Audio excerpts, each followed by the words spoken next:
Hey, ¿qué pasa, mi gente? Welcome back to my channel. My name is Luis Lopez, and today I'm going to walk you through the 4-game slate that we have for tomorrow. Another big slate, but before we do that, let's review the picks that I gave you from the prior video. I gave you Natasha Howard over 6.5 rebounds and her regular lines at 7 rebounds. She ended up with 12. I gave you Veronica Burton over 23.5 PR, and I gave you her line at 19.5 PR, which I said to you I was going also to be playing. She ended up with 29.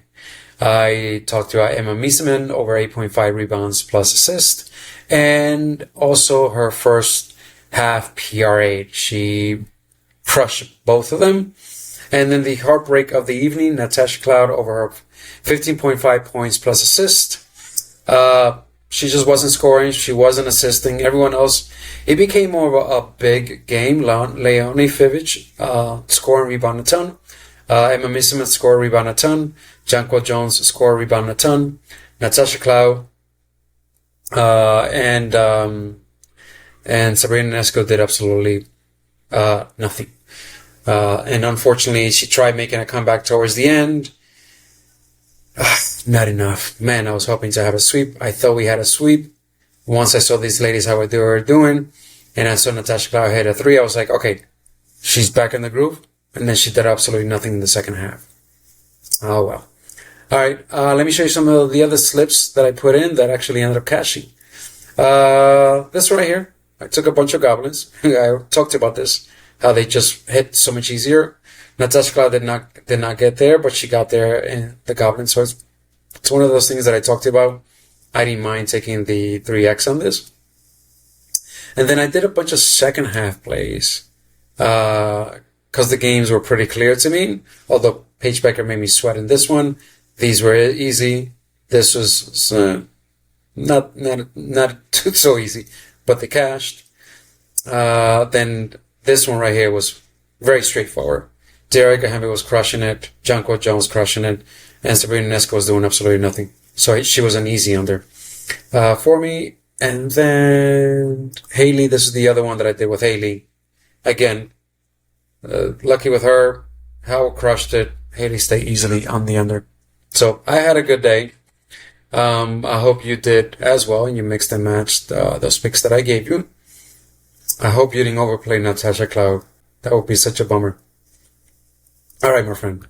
Let's go into the picks that I have for you for today. The first pick that I have for you is Marina Mabrey. I have 2 options for you on her. You can take her 1.5 3-pointers made on the over, or you can get a little more frisky and take her 2.5 demon 3 points made. One of the things that I always do against the sky is I find the shooters from the opposite team, and I take the 3-point prop, and none of them have let me down. I'm willing to take a risk with Marina Mabrey as the demon played at 2.5 on Price Pick. Let me see if they have it. No, it doesn't have it. She's pretty juiced to go on the under, but I like her to go on the over because she's facing the sky. She shoots 49% of her shots above the break, where they rank second to last, and this is what she did against them. She dropped 5, but it's not so much that she ended up getting 5, it's how many shots she took. She took 17 field goal attempts. 12 of them were 3-point attempts, and all we need to hit the demon is for her to shoot another 10 or 12 and just make 3 of them. Now, you can just go nice and safe and take a 1.5. She should get this one. I see no reason why Marina Mabrey doesn't get 2 3-pointers against the sky. So that is the first pick that I have for you. Marina Mabrey, Demon 2.5, or regular line 1.5 3-pointers made. The next play that I have for you is Kamilla Cardoso, and it's over her PRA first half at 13.5. Let me show you her PRA from the last game, 21. She scored 18 of those in the first half. The prior game to that, she scored 23 PRA. She scored 17 of those in the first half. She basically disappears a lot in the second half of the games, and that's mainly because they're getting blown out. But she crushes the first half every single time. In the last 4 games, this is her PRA: 18, 23, 17, and 18, easily over 13.5 PRA. And now against the Suns, she has a phenomenal matchup. Look at this.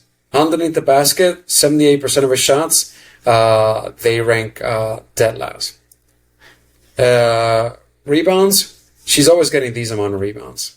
12, 6, 13, 10.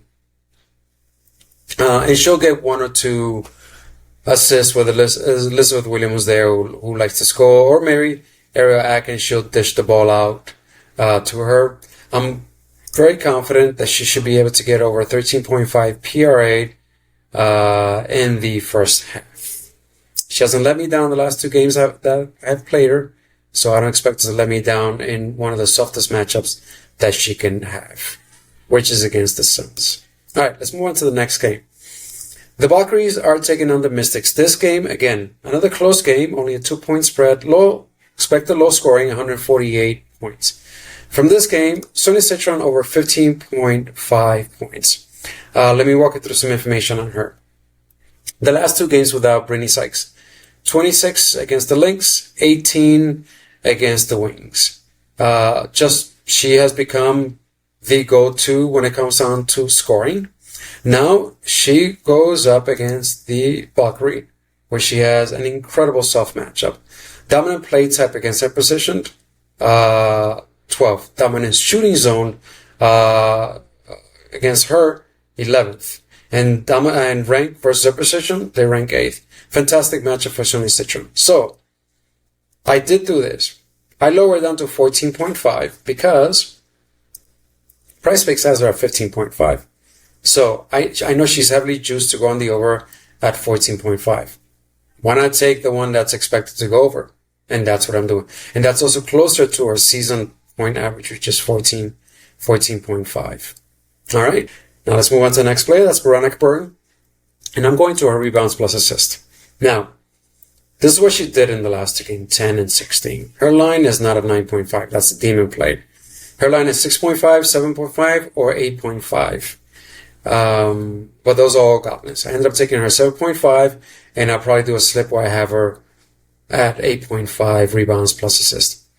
So last 2 games, 10 and 16. Last 11 players out of last 15 players, 11 of them have gone on the over, 73% hit rate.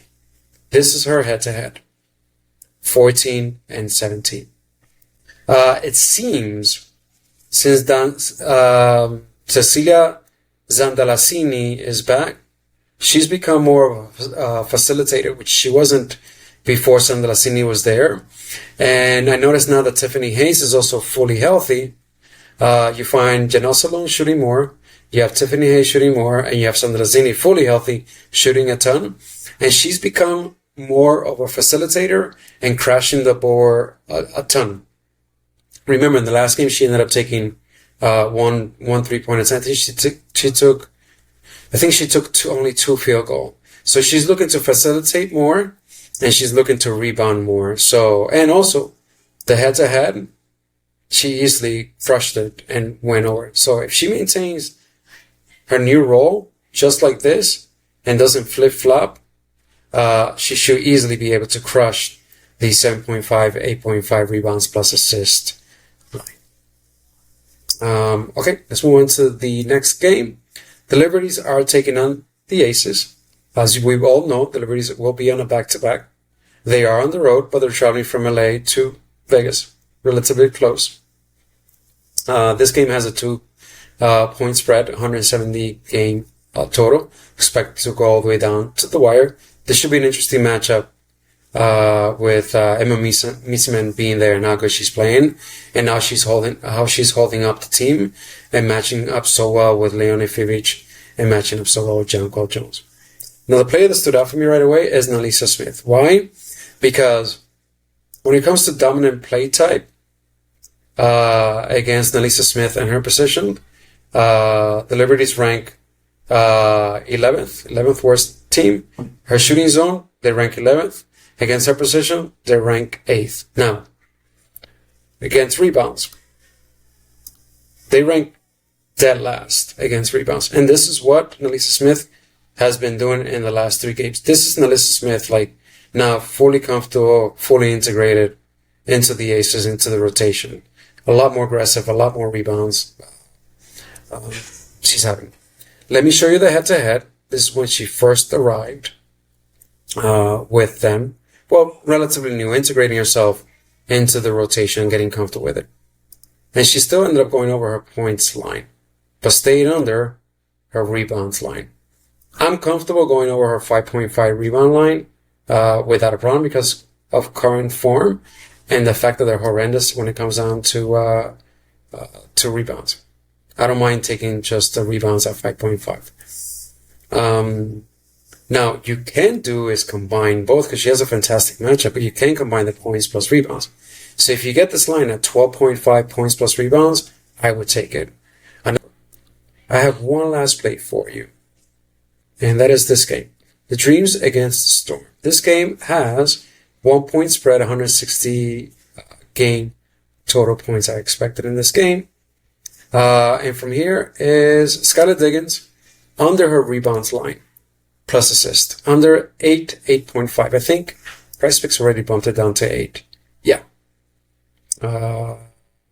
Bumped it down to 8 from 8.5 where the books have her at. Well, one of the book has her on the over 7.5.